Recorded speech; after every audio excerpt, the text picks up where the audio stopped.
Welcome to the UIAAA Connection podcast. We thank GoFan and VNN, the exclusive sponsors of the UIAAA Connection. Now operating as one combined company, GoFan and VNN offer a seamless experience through digital ticketing and athletic websites. They make it easy to direct fans to one central place for schedules, communication, and tickets for both home and away events. We appreciate GoFan and VNN for their continued support and exclusive sponsorship of the UIAAA Connection podcast. Welcome back to another edition of the UIAAA Connection. I'm your host, Mark Hutch Hunter. Today we have as our special guest, David Frazier, Certified Master Athletic Administrator, the Director of Athletics at Rutherford High School in New Jersey. David, thank you so much for being on the podcast today. Hutch, thanks for having me. Great to be here this morning. Let's have you begin by sharing with our audience across the U.S. and around the world where you grew up, where you went to school, your first job, etc. Sure. I have a unique situation where I'm currently working. Rutherford High School is my alma mater. So I grew up in Rutherford, and the distinction that you said, as opposed to East Rutherford, most of the world knows that as the Meadowlands, MetLife, Giants Stadium, whatever you want to call it. Right. So we're a small 1 square mile town outside of that area. Great place to raise a family, great place to grow up, and still is a wonderful town. Great place to be. Lived there. Go ahead. Go ahead. Yeah, no, I grew up there, lived there probably through my early 30s. But then when I got married and took over this position, I always say it's good to have separation between work and play. So when my wife and I, we decided to raise a family in a different town, but I'm still here nearly every day. Let me ask you this then. How, for us geographically challenged of New Jersey, so how far is your high school from the Meadowlands? If I was going to a World Cup game, I would probably walk there. It's probably about a direct mile. So yeah, it's close. It's close. Well, let me ask you this. Do you have a fundraiser for parking at the Giants games, or do people in New York, people in New York don't walk a mile? Oh, I proposed that to my school, my church, anybody that would listen. I said, listen, they probably should do a parking lot and shuttle them over.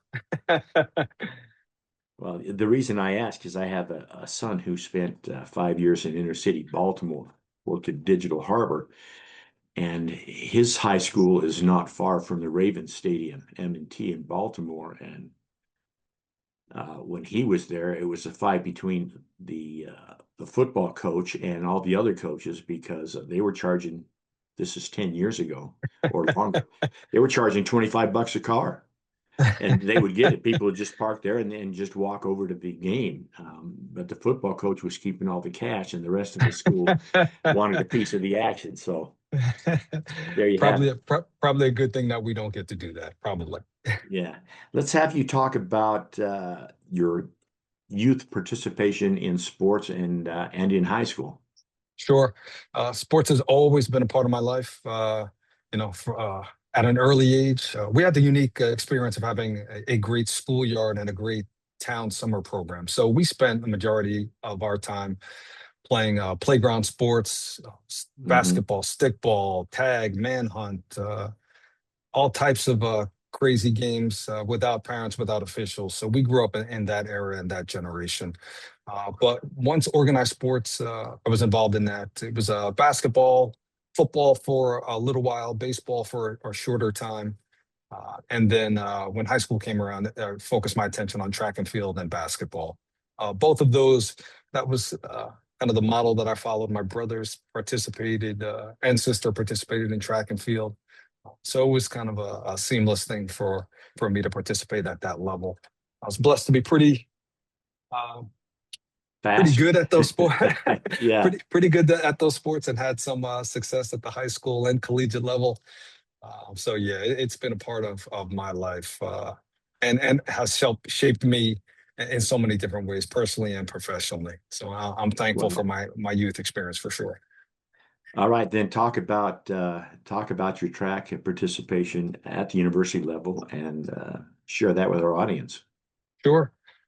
So in high school, it's unique. The triple jump was not a state event at the high school level, but it was a conference and county event. And that was actually my favorite event. And for me, it was such a skillful and powerful event that it took more than just smarts or brute strength or speed. You had to figure that event out. Um, so I was fortunate to be pretty good at that at the high school level, and I went on to Manhattan College, Division I school for track and field, now Manhattan University, and had a great experience there under the coaching of Dan Mecca, who was my jumps coach, who I'm still close with now. Um, Helped shape me in that event to where I had some pretty good success, being a conference champion, a metropolitan champion, an IC4A champion, a two-time Penn Relays champion, and was lucky enough to be an NCAA Division I All-American in that particular event. So track and field has been uh, a passion, and that event in particular, still love watching it. 55 years old and was watching videos the other day. Something came up and it was a triple jump link, and I got sucked in for about an hour. That's awesome. Thank you for sharing that. Let's have you talk to our audience for a moment about some of the mentors you had, both as a young man growing up in high school and then at a professional level as an AD. Sure. Um, I think it really does always go back to two categories of people, parents and coaches. And unlike on the job, sometimes those two words don't fit well in a sentence. Uh, in this case, as mentors, I think they fit extremely well in the same sentence. My parents uh, did such a wonderful job raising my siblings and I. There was always love, and they were the mentors. They were my lesson teachers every day, whether it was modeling work ethic, empathy, compassion, hard work, determination, all those things. I learned those through my parents, and it was fostered and built upon by the coaches that I've had. Um, some were good and some were phenomenal, but I've learned something from all of them, and I really feel the coaches that I've worked with all the way up. I mean, I can go back to my uh, BD and all-star coaches in basketball. Coach Tria, Coach King. Up to my high school coaches, Coach Mayfield, Coach Potter, Coach Whitney. They were basketball and track coaches at the high school level for the most part. So I got a chance to work with them in a prime sport and an off-season sport, and really just help to shape me who I am. And then I'll finish off with my college and professional coach. Again, I mentioned him, Dan Mecca, who, by all accounts, he'll probably tell you I was a test baby for him in the triple jump. He has quite the throwers coach resume. But it's a powerful event where you can take a lot of what you know from throwing, whether it be the shot, the disc, the jab, or the hammer, and kind of relate those powerful moves and techniques into the triple jump. So we figured it out along with my sprint coach, Joe Ryan, in college, and we had some pretty good success. All great mentors, still great friends, just had an impactful part of my life. It's great. Thank you for sharing that. Let me ask you a little bit of a personal question here, David. Sure. What's your biggest failure or disappointment in life? And more importantly, what did you learn from it? Ooh, so I don't know if I have a grand failure, but I think uh, all of the setbacks or failures that I've had in life have taught me something, brought me forward. I think failures or setbacks without learning from them and being able to build and move forward. Um, if you can't learn something from a mistake, then that problem's on you, not the mistake itself, because we're going to make mistakes all the time. So again, I wish I could paint that picture of a grand one that I remember. But when I say I'm successful every day because I have failures, probably every day. I just figure out ways to grow from them each and every day, for sure. That's well said. How long have you been the AD? And as you answer that, then let me add a second part to that question. How has it changed, or how much is it the same in your time since you've become director of athletics? Sure. I'm becoming the old guy in the room. When I first started, I looked around and said, when I grow up, I want to be like that AD. And now I turn around and I'm the old guy now. I've been doing this for 25 years as athletic administrator.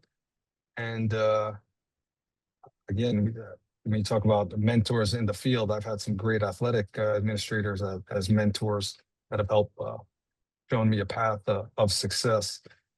But how it's changed, the easy part is, I could say technologically, right?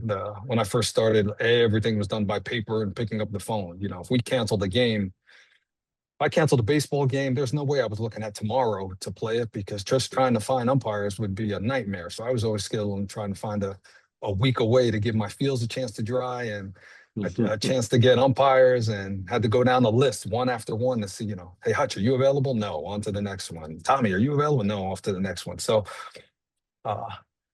technologically, it's become a lot easier to point, click, cancel, go on a listserv, solicit games, fill holes, and things like that. I think where, in the realm of education-based athletics, where things have changed, outside of things like scheduling, buses, and papers, the mentality of athletics. I think there's sports teaches a lot of lessons on and off the field, the culture of your building, the culture of your community, how you were brought up, how you handle adversity, how you deal with success, winning and losing, all those things. But I think we're missing more nowadays than we were, let's say, back in the day. There's a more win at all costs attitude, and maybe even, dare I say, a nastiness towards officials, towards opponents, where I think there was a more inherent respect. If you got on an official back in the day, it was basically, get glasses, something simple. My mom used to yell, "Get glasses, Alice, get glasses," right? After that commercial. But nowadays, what they're saying, I would not repeat on this podcast for risk of being censored. So just, I think in general, how we have taken the value off of the little things in athletics and put kind of the win at all costs, the I have to do for me, I have to get a scholarship, I have to get shown in front of this club, AAU, that type of thing. And I don't know if we're putting that genie back in the bottle. I think we're driving down a street that's going to be hard to turn around from in that respect. But there's still a lot of great coaches, great athletes, great athletic administrators that keep sanity in athletics. But I think the biggest change is from A to B. I think there's a level of negativity that's starting to grow a lot larger than, at a faster rate than the positive at this point. That's well said. Thank you for sharing that. Let me ask you this, David. You've had a unique opportunity in the past month or so to participate in creating some of the new videos for the rewrite of 790 that's going to roll out in Phoenix this December. I want you to talk about that experience, and we'll talk about whether it was good or whether it was bad, and being asked to do it, etc. Well, thank you twice for allowing me to be part of that experience. Listen, the NIAAA, and for those that maybe don't know the alphabet soup, the National Interscholastic Athletic Administrators Association, the governing body of athletic administrators that promote education-based athletics, is second to none. They are the leaders in our field that we look to for guidance, for professional development. So being asked to be a part of that experience was an honor all in itself. Then to just share a little bit of my experience and work on the presentation and the class itself, is an honor to be able to help new athletic directors forge their path to learn something new. When I say once in a lifetime honor, I don't take that lightly. If that video or presentation stays around for 30 years, then somebody will look and say, hey, maybe I know that guy, or I remember that guy. It's nice to be a part of that experience because what the NIAAA does through those LTI courses are so important. They really are. That is well said. Let me ask you this now. Talk about how you got involved in the New Jersey Association. As a matter of fact, I just got a text from the Godfather yesterday. He's talking about going to the NEDC, which I used to be part of. But I've retired from that in Utah. The point being is he reminded me that the New Jersey Association, the DAANJ, is the oldest state athletic director. It's older than the NIAAA. And so talk about how you became involved in that great organization. And then once you answer that question, then talk about the legends. I mean, I'm going to forget somebody, so I'm going to be in trouble and lose my honorary membership in New Jersey. You and me both. You've got the Godfather, you got Bobby Rossi, Mike Cadley, Sean Dowling, Dave Suter, Dr. Ted, the list goes on. I'm going to stop there, and whoever I forgot's going to let me know. But me too. So talk about getting involved with that group, and then maybe share some humorous stories, because that is a great group of ADs. Absolutely, it absolutely is. I'll rewind to my early days as an AD, going to our New Jersey state conference run by the DAANJ. That was the flagship. That's where you learned to cut your teeth, where you learned so many things, where you got to network, being able to meet ADs from around the state of New Jersey. And again, as a young AD, being bright-eyed and bushy-tailed, ready to learn anything from anybody. There were so many veteran ADs that were willing to help, that taught LTI classes, mentored, moderated, presented, that were just helpful in helping us as new ADs. So that was an organization, is an organization that I've always looked up to as a standard bearer in high school athletics. And you mentioned 75 years. We celebrated our anniversary, 75 years of leadership in athletic administration.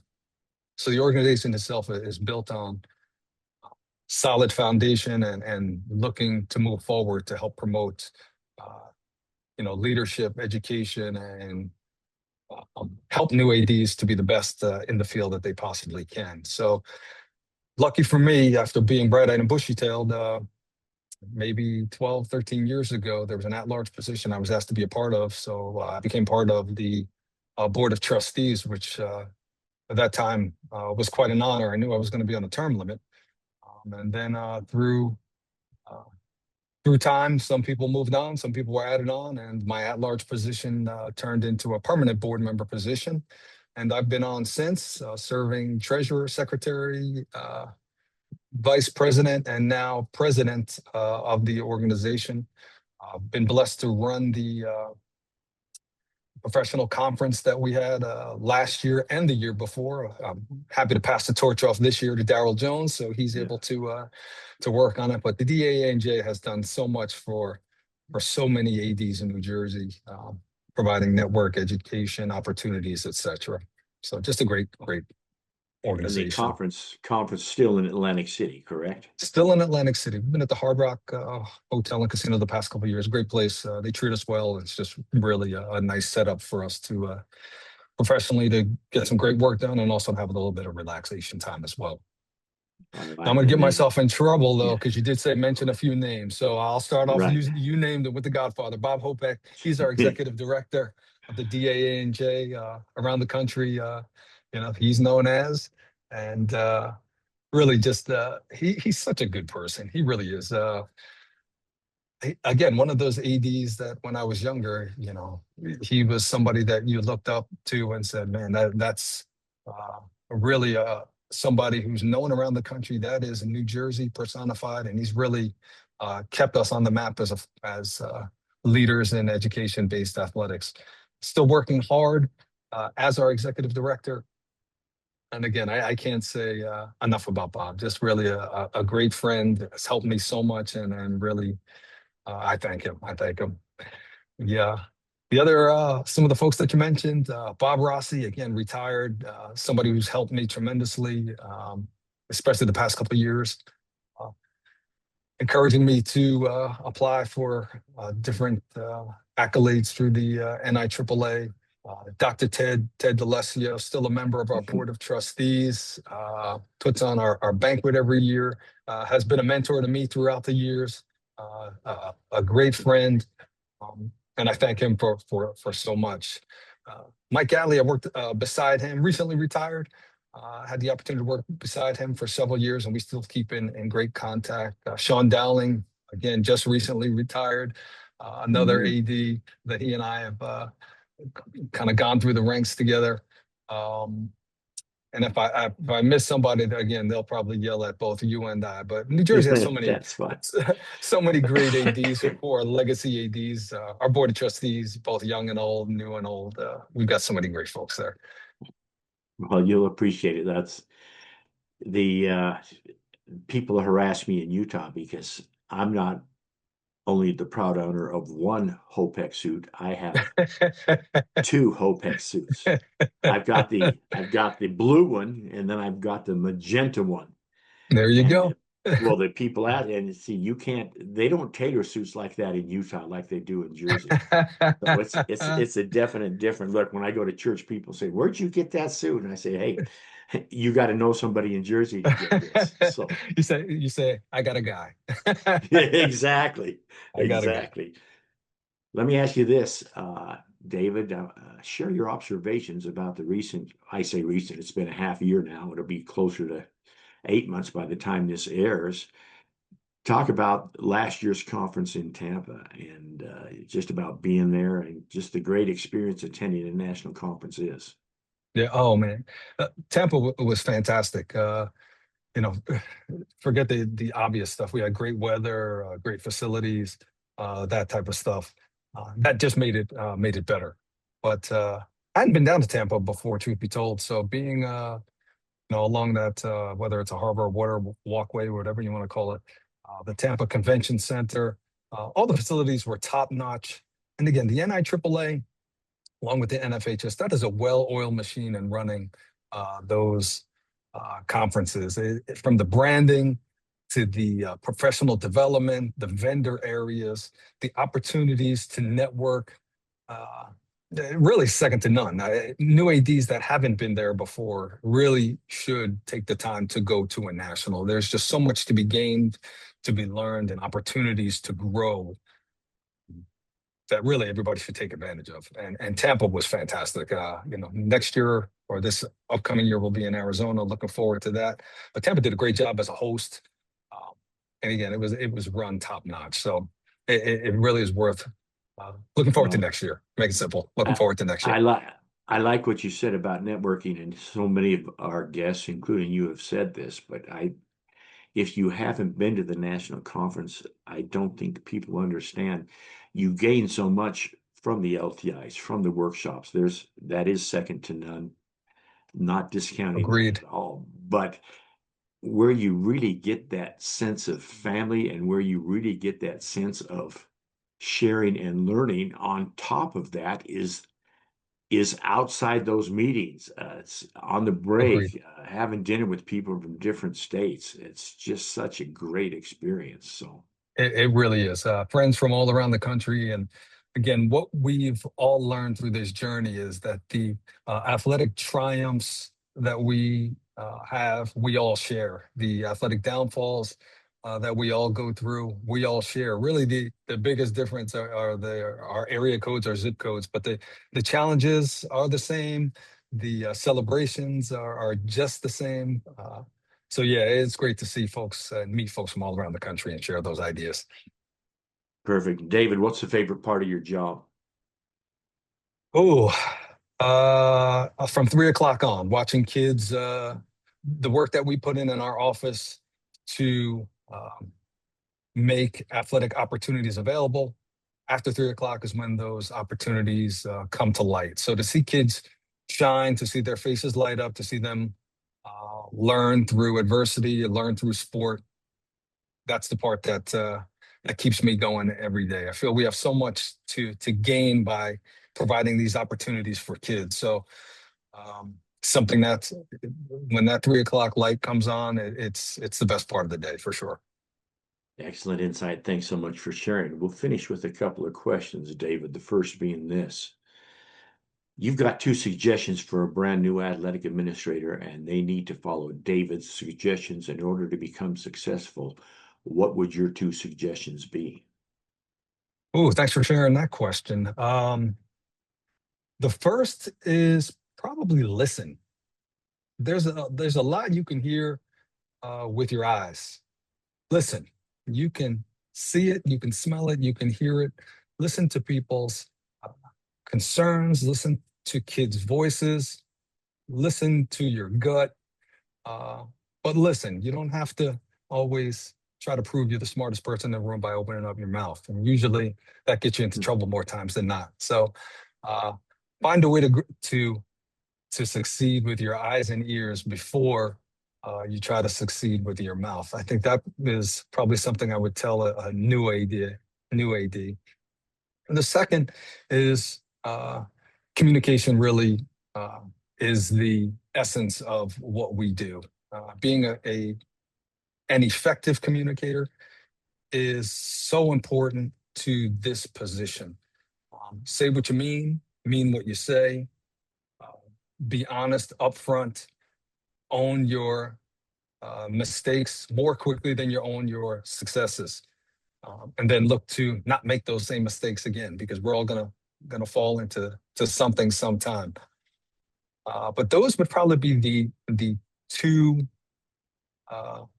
biggest, well, the first 2 things, and then I probably end on the third, even though you didn't ask for it. And I think the third is probably the most important, is you have to be grounded at home and with your family.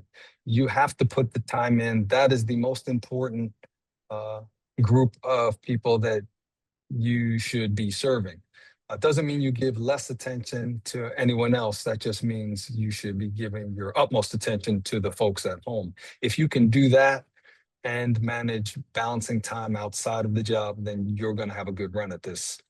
But it requires a balance. But remember what's most important.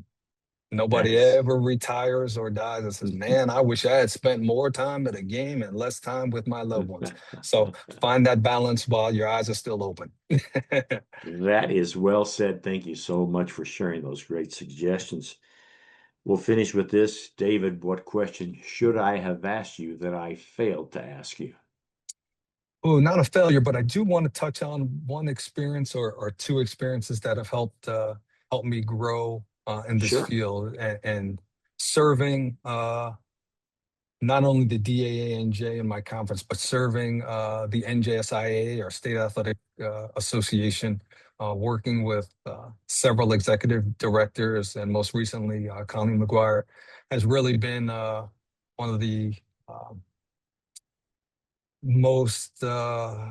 some of the things I'm most proud of is working with that organization, helping to shape high school athletics, working on committees, chairing task force, things like that, that they trust in me to have sound judgment, to work with ADs old and new, to have a pulse on high school athletics in New Jersey. To me, that is quite the honor.